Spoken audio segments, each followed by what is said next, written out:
Jamie got me this shirt because she knows that I'm the best dad ever, but unfortunately you're going to have to buy one from Ming. That's right, our Ming is at the hospital. He has mightiest father in the universe. Well, that's better than this. Mightiest father in the universe? You guys are going to have to battle it out for the next team. Okay. I'm only one woman. You are. But you're one woman that can make a difference. Yes. Yeah.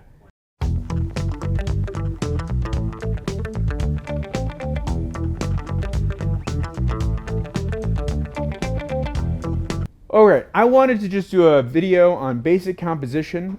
This is not going to get into any in-depth composition. I just think that there are certain things, some tips and tricks that could be helpful. That's all I want to share. I mean, some of you might know this already and you just want to watch because it's me and I'm fun. If this is your first time watching one of these, you're going to have fun. That's my goal. I mean, not my goal. You're going to, or you can leave. So, what are the rules of a good composition? Well, rules is a strong word. I would say that, these rules can be bent, sometimes they can be broken, but I wouldn't call them rules. There's just certain things that look better than others, so I'm just going to go through the basics. First thing is called the rule of thirds, and I get the irony of that. The rule of thirds basically states that when you have a composition layout, you're basically just going to make it real simple, make a tic-tac-toe board, okay?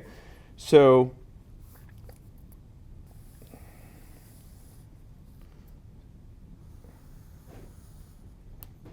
and I probably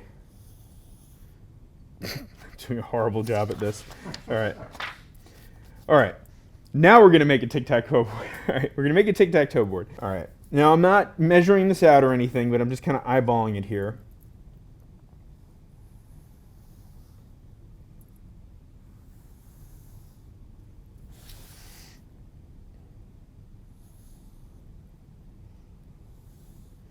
Now, essentially, what the rule of thirds states is that your composition is going to be most interesting in one, with the subject being in one of these quadrants. So that means establishing a horizon line that's not in the middle, okay? So either up at the top of the page or towards the bottom of the page, and slightly off center. That's the rule of thirds. So, if you were to be, doing this rolling landscape, you might, have hills coming, and then over here you'd paint the barn. You'd have your little shape, and that's essentially it. It's that simple. It's dividing it up, and you don't even have to do the tic-tac-toe board. It's just a matter of thinking about that compositionally. Now, another thing that kind of contradicts myself is then there are symmetry compositions. Now, I'm not going to do anything for that, but I'll just kind of explain. There are certain things that complete symmetry is just attractive. When I would probably want to use it the most is if I'm trying to show extreme detail. So, punching in on somebody's face. You know what I mean? Not punching somebody in the face, but punching in. Punch in. And architecture, for example. Architecture is very much something that, there's symmetry involved, or there can be symmetry involved, and, details that are interesting. So it's okay. You don't have to. That's why these aren't rules, except they're called rules sometimes. It's just do what makes you happy. That's the message. Yeah, you have to know the rules before you break the rules, but I also like to make rules that I don't follow. Yeah, like I'm the only funny one. Yeah, no, you're funny. You're adorable. So the other thing that you want to consider sometimes, depending on what you are painting or drawing, is leading lines. So the idea of a leading line is, let me just kind of go back to this beautiful image I started. I don't paint well under pressure. If you wanted to make a path, let's say,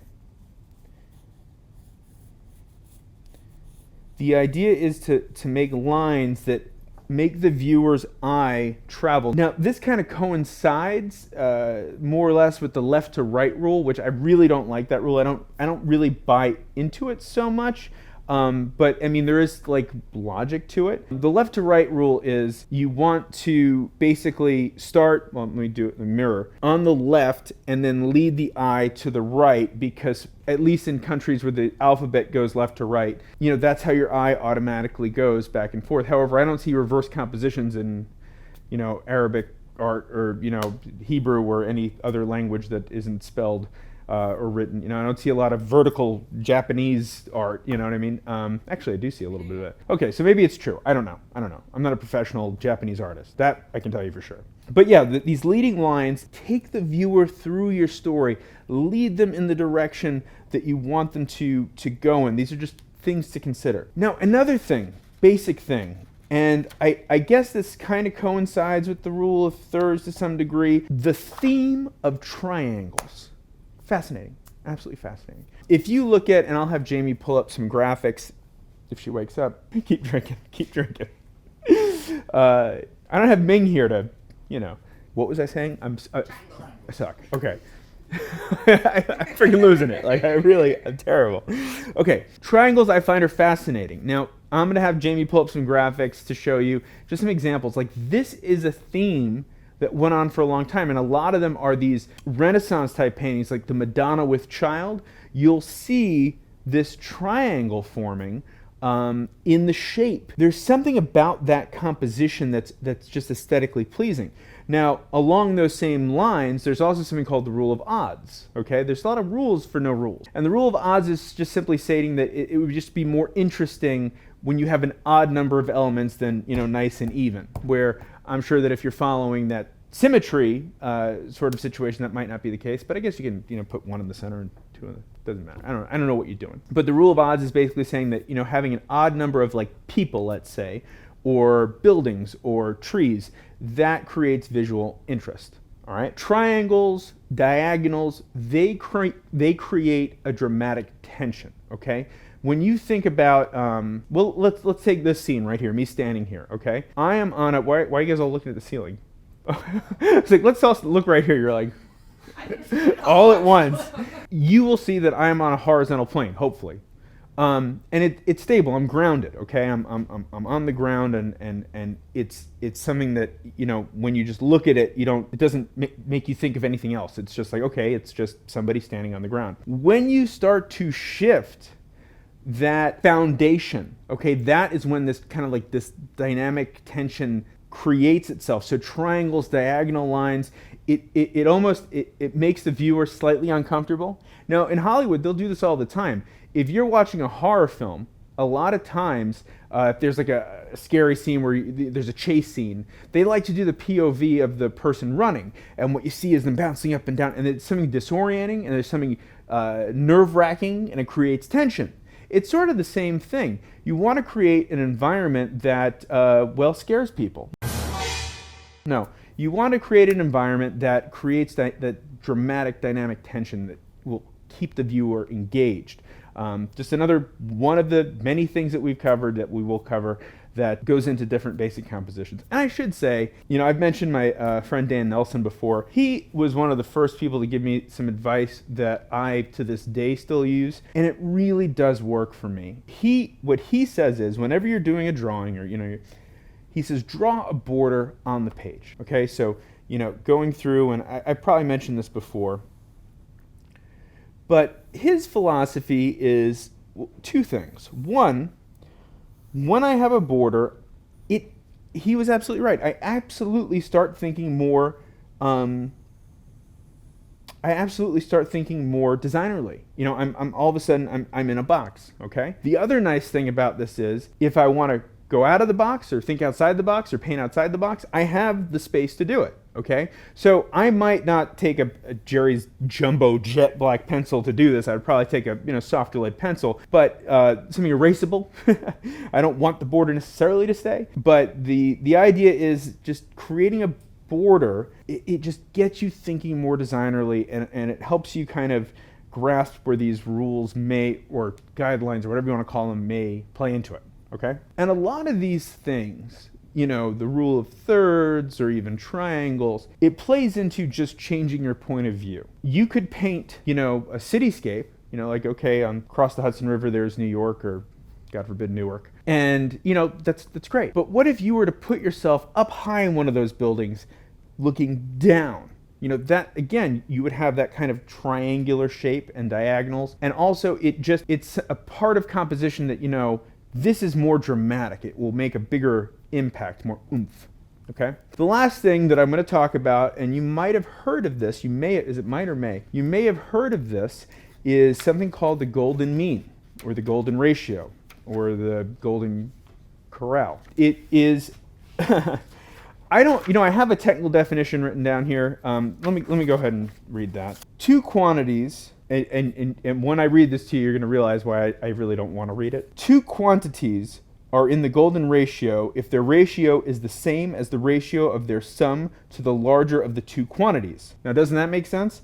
In fact, you can see this, equation. That is, I guarantee you, I don't understand that. I went to college, So what is it really? Well, let me show you this. This is an example of the golden ratio, or golden mean, okay? And what you'll notice is it starts with one tiny box, okay? Right here, tiny box. Then, what you're going to do is you're going to double the size of it. So you're going to have another tiny box right next to it. Then you're going to double the size of what you just doubled. So then you're going to go, that would be, the same as what was there, plus all the way over to the end, okay? And then again, you're going to double it. And so on and so forth. Now, this continues on to infinity, okay? Now, what this curve represents is sort of like how the eye flows through it. Now, where this is actually really interesting, because it's like, well, what makes the golden ratio so appealing or interesting is that you find it in nature. Let's pull up a few images and just kind of show the golden ratio over it, like seashells, for example. The rings in the seashells happen to follow this golden ratio. Now, whether or not they knew it at the time, there are plenty of famous pieces of art or architecture that follow this, including the Parthenon in Greece. The golden ratio can be seen in the architecture, which is just crazy. It basically will continue on, you just keep doubling it. So the next box would be, and then the next box, I don't know if that makes sense. But it just keeps going. But you get the idea. You just keep doubling the size, and you get this kind of spiral. And this spiral is in our DNA. It's in whatever makes up the universe. There's something about it that is aesthetically pleasing by nature. I think that's what I want to say. I guess I should just say it.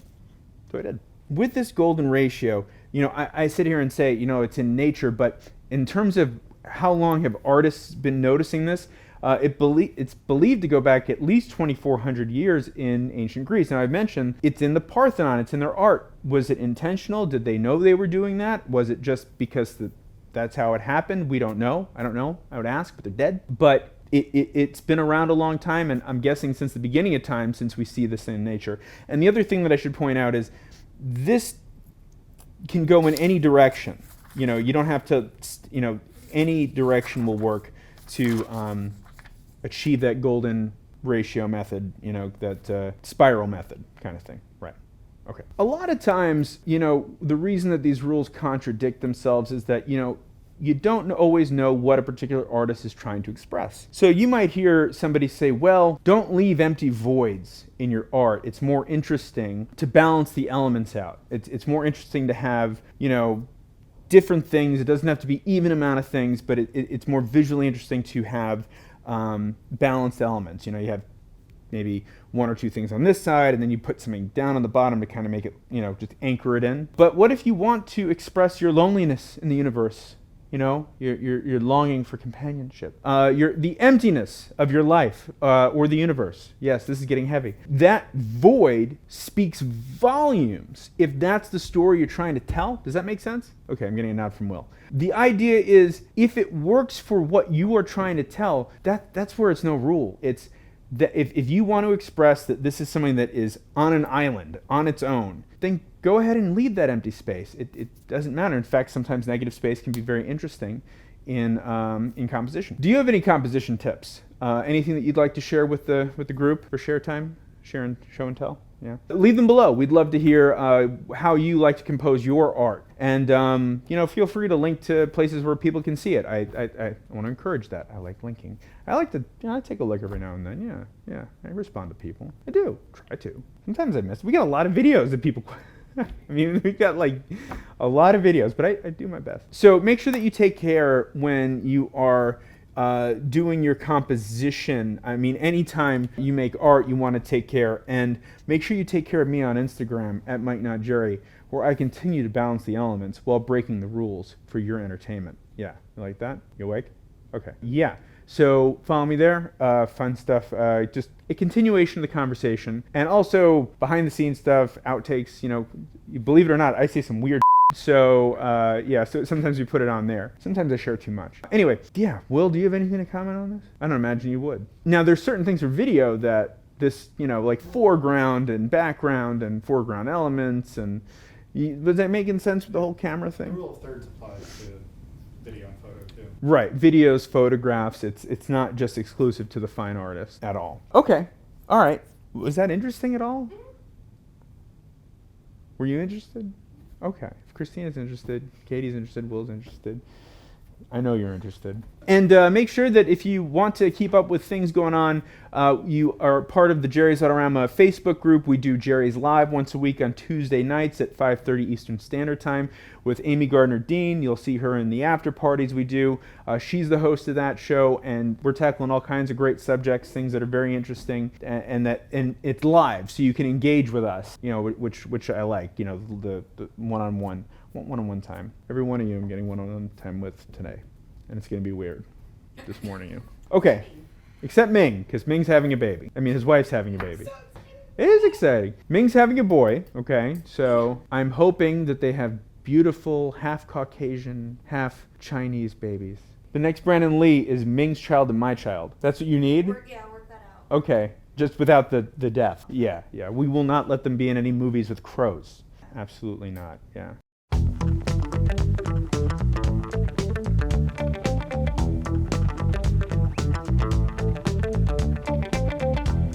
You know, I'm really excited.